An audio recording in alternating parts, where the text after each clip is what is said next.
E aí pessoal, Raul Ferrão aqui. Desde que eu gravei aquele vídeo falando sobre esse alicate, muitas e muitas pessoas me mandaram mensagem querendo saber um pouquinho mais sobre ele. E se ele conseguia cortar chave e ali residencial também. E a resposta é claro que sim. Então aqui eu vou te mostrar a forma que eu acho mais fácil e mais rápida de cortar uma chave ali utilizando esse alicate. E para fazer a demonstração eu vou utilizar aqui um cadeado Papaís 50mm. E quem é chaveiro sabe que os cilindros Papaís em geral, eles são um pouquinho mais difíceis de fazer chave. Não é como fazer a chave para uma Stan, por exemplo. E o cadeado novo Papaís, então, é mais complicado ainda. Então eu tô aqui com a chave original do cadeado e uma matriz virgem Papaís 150.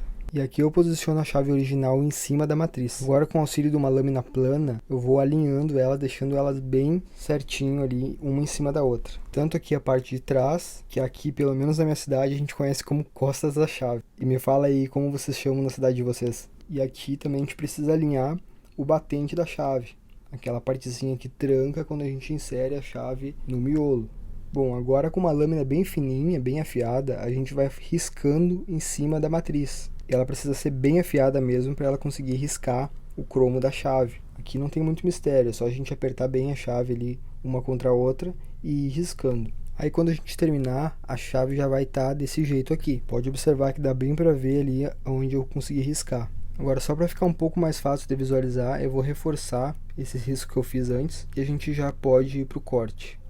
Bom, agora a gente insere a chave aqui do lado direito. E no caso dessa chave aqui, como o friso é desse lado, complica um pouquinho para os destros aí, porque a gente precisa apertar o alicate com a mão esquerda. Bom, agora a gente só alinhar a chave perfeitamente naqueles risquinhos que a gente fez antes e fazer o corte. Agora a gente só precisa repetir isso para todos os dentinhos da chave e tá feita a nossa cópia. E vamos ser sinceros, que corte perfeito, não fica nem rebarba, não precisa passar lima nem nada. Agora a gente só vai fazer um teste no cadeado para ver se está tudo certo. E olha aí pessoal, funcionando 100%. A chave não dá nenhuma trancadinha, nenhuma pegadinha, nem fica pesada, ela fica simplesmente perfeita como se fosse a chave original mesmo. E é isso aí pessoal, espero que vocês tenham gostado do vídeo. Não esqueça de deixar um like, se inscrever no nosso canal e até um próximo vídeo.